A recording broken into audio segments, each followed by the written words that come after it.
Hi, everyone. This is Bruce of Fleet Capital Management. It's Friday afternoon, the 24th day of January, 2025. Market is closed.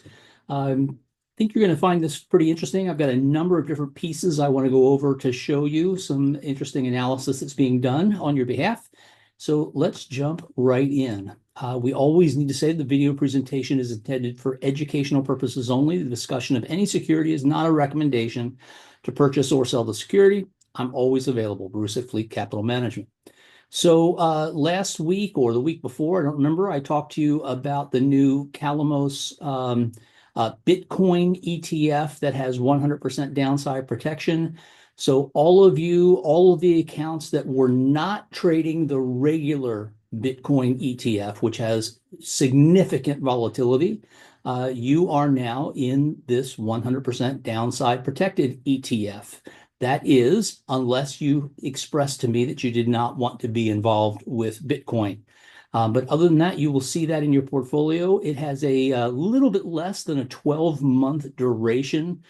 The only reason that's important, and we're not locked in for 12 months, if the ETF is at a gain, a significant gain, let's say in 6 months, and you want to sell it, you sure can, no problem.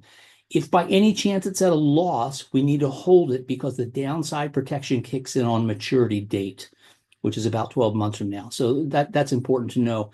The other thing is with all of these types of ETFs, if you just leave it in and let it roll over to the new series, which would happen in 1 year and 1 day, you now go from short-term capital gains or ordinary income to long-term capital gains, which is probably the most beneficial level of capital gains or tax for you to pay. So I hope that makes sense.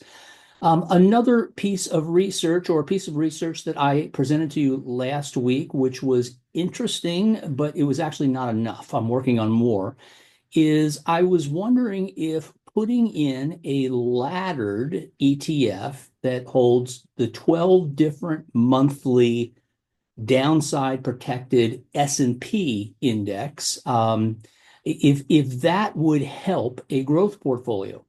And on the surface, it looks like it certainly reduces the risk. Whether I put 10% or 20% in, it reduces the risk. But the 10% also increased the rate of return. So as I was looking through this, I mean, on the surface, looks like that's a great thing to do.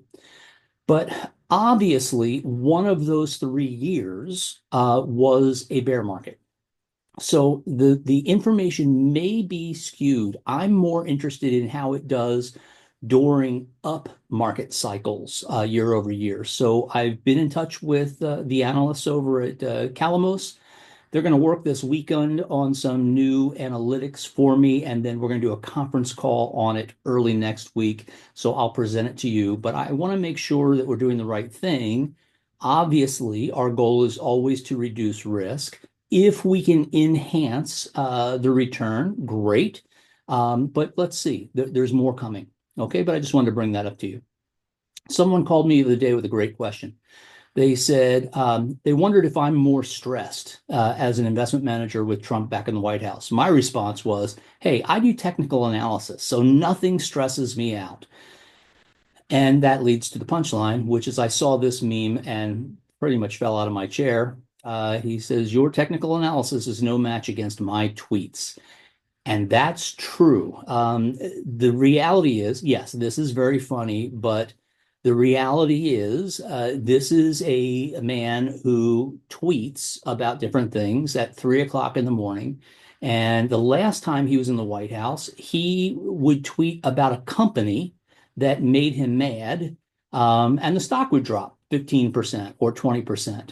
And I can't manage against that. So there's truth in jest. And yes, it is a little bit more stressful because you never know from day to day what policy is going to come out of his mouth, what tweet is going to come out of his mouth. So the bottom line is we're going to be fine. But during these 4 years, we have to be vigilant with stop management. We have to be vigilant with risk management. All that, if we do that right, we're going to be fine. And the market should do very well because he is very pro business. And many of his policies, which as a human being, citizen of this country, I think are terrible, are actually very good for business. Getting rid of regulations is terrible. People get hurt when we reduce safety regulations. The climate gets warmer when we get rid of pollution regulations, all kinds of things. But businesses love it because it reduces their cost. So you have to kind of train your mind to think that way. But I thought that was funny. I wanted to show that to you. I added a new ETF today, which I want to show you. Everybody's heard about the MAG 7. The MAG 7 is an ETF that is extremely concentrated. It holds those 7 companies. Off the top of my head, I think they're Amazon, Netflix, Microsoft. They're the big 7. Okay. Um, the reason I purchased this is because I think there is a very high likelihood that those companies are going to be the leaders in AI. And I also believe that AI is going to change the world, just like the internet did. You probably can't even remember the world without internet. I think by the end of this year or next, you're not going to remember a world without AI. And if you're not using AI agents, I encourage you to find one. I'm using one right now called Perplexity. The only reason I chose Perplexity is because my internet provider, which is Xfinity, gave me a pro plan to Perplexity for 1 year for free. So I'm learning about it. I'm testing it out. It's phenomenal. The one that and there's going to be lots of these AI agents, they're called. I think you should call it AI assistants because it's more like having your own personal assistant that can do research for you and get a lot of stuff done for you. But in any event, there's going to be tons, probably hundreds of companies that come out with their own version of these AI agents, and they're all going to be very similar. The one I'm most interested in, just to give you a heads up, is the one that Google is doing right now. It's called Gemini 2, and they're in beta on Gemini 2 Flash. And I saw a presentation on that, and it absolutely floored me what it had the ability to do. So do yourself a favor, get an AI agent, one that's either really cheap or free, play with it because I think it's going to be the new internet. I really think it's going to be the new internet. Okay. Oh, but I went into this security. I did a quick analysis over the last year. This top line is the MAG 7. Okay. And then we have this purple line down here is the NASDAQ, and the red line is the S&P 500. So if they did, let's call it 30%, just for really simple math, and during the same time frame, the MAG 7 did over 60%. So it was a 2-to-1 rate of return, which is absolutely extraordinary. Nothing is free. You see this drawdown right here? This is a massive drawdown. I don't like drawdowns like this. And normally, if it got down around here, we would probably be stopped out, which is excellent. And then we'll go back in at another time. There's a lot of volatility in this security. That's why I haven't used it in the past. But it's been on the radar. A friend texted me and reminded me of this yesterday or today. I started doing some more research on it. And I thought, well, with AI, this might be kind of interesting. So when you see MAGS, MAGS is the symbol in your portfolio. It's in a lot of portfolios. That's what it is. It's very volatile. I'm going to say that it's very volatile. Look at that drawdown. But I'm going to manage that with stop management. And if we do it right, it has the potential to give us a significant outperformance. Okay. The single most important thing to know is whether the market is going up or down. Everything else follows from there. So let's go over to, excuse me, here it is. Let's go over to our matrix, and we've had some benefit. Now we have been in a green for a week on our daily. They are aligned, so that's very, very good. On the weekly, we went from red to up on one of the analyses, and we're still a little bit mixed on another, but that's okay. That's okay. On our stack, our MA stack, it's a little bit confusing, and I'm going to show it to you on the chart. but I'm just considering it a pullback right now, and I'll show you why. Our bear market avoidance indicator is purely green, no problems there. Even with all the volatility this week, the VIX fell. So people are expressing that they are less anxious, they are less nervous. This is a fear index.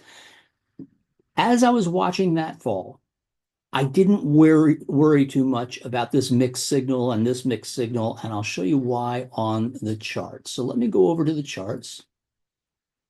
Here's the S&P 500. And first of all, let me show you what I was talking about with the moving average stack. That white line is the 3-day moving average. This gold line is the 50-day, and the blue is the 20. So the 20 is still below the 50. Don't like that, okay? When that crosses, it suggests we're in a correction, which we probably were. Look at how vertical that 20-day moving average is going now, and that's because over the last week, we've just gone straight up. We've gone kind of parabolic. So I do believe that's going to cross the 50 very soon. Number two, I drew this white line myself, and that is called a trend line. And I was going to get bullish the minute price right there, the beginning of the week, closed above that trend line. Because once that happened, it appeared that this downtrend was over and that things were strengthening, and that is exactly what happened. Okay, so that's the MA stack, if you will. I have added one minor new thing to the charts.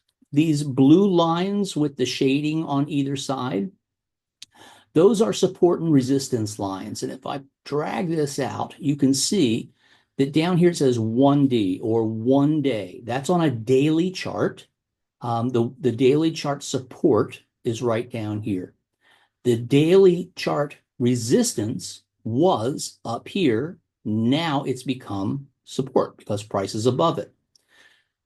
If we were looking at a weekly chart, which I have over here, but I wanted to overlay it onto this chart, the weekly resistance is right there.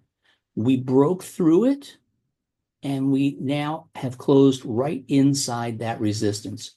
I will really be comfortable when we get a close above that resistance. And I think that's going to happen. Don't know when, but I think that's going to happen. And I'll feel really better when that happens. We've got lots of momentum right now. We have lots of volume right now. So everything else looks good. On the weekly chart, the 2-week has crossed back up above the 10-week, which is the blue. That's great. The 10 and the 20 are the bear market avoidance indicator. So everything looks really good here. And one other thing is this little hash mark, that is exactly where the market closed today. The former resistance was right up there, right where it's touching. So we closed exactly where the high of the bar was about 2 months ago. Just like I want to see this close above that resistance, I really want to see this move up a little bit above that level, because then we're ready to go and everything looks good.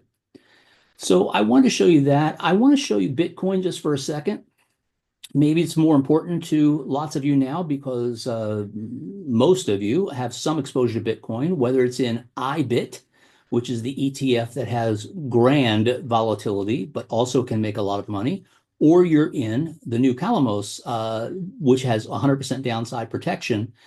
You may remember that I drew, I don't know if I showed this to you last week, but I drew this trend line. And what I wanted to see the 3-day cross above the 20-day, which I saw.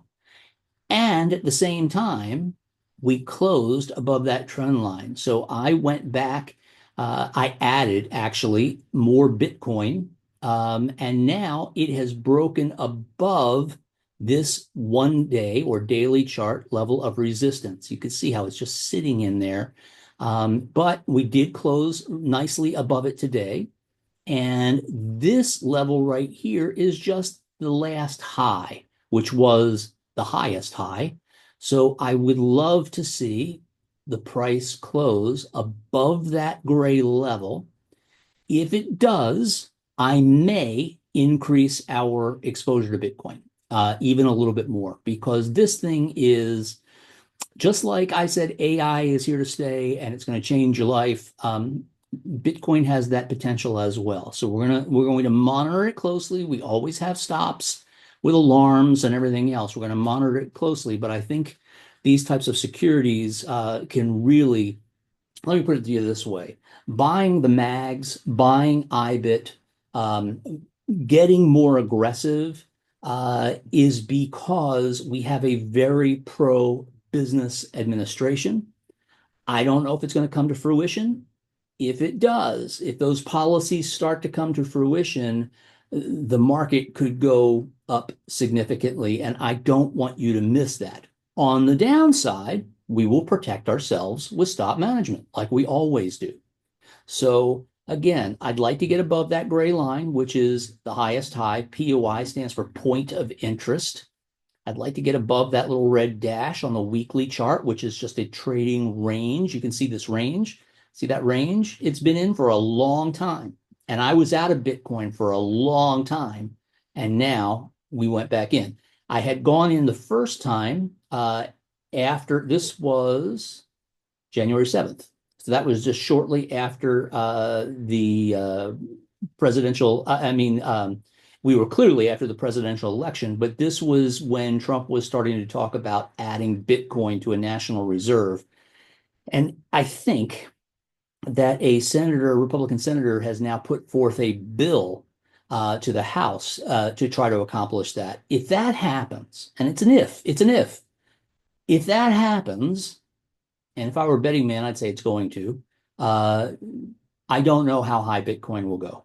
So if it feels like I'm getting a little bit more aggressive with our securities, I am, but I'm also very cautious. And just like I showed you on the slides, I'm also looking for a technique to bring down the overall portfolio risk a little bit. So I never, ever, ever stop thinking about risk. Risk is always the first thing in my mind. And we'll go from there. So if you have any questions about anything that I've covered a lot of stuff. Let me know. Shoot me an email. Feel free. Over the weekend is fine, except during the championship football games on Sunday. I'll be a little bit busy. And we'll go from there. Again, just a reminder, send me an email or hop on my calendar and schedule a video call with me and we'll go over things. But I'm working very hard on my end. I'll be doing a lot of research tomorrow on Saturday and probably tonight when I get back to the office. And we'll go from there. Again, contact me if you have any questions. I'm always here for you, and have a great weekend. Talk to you soon. Bye-bye.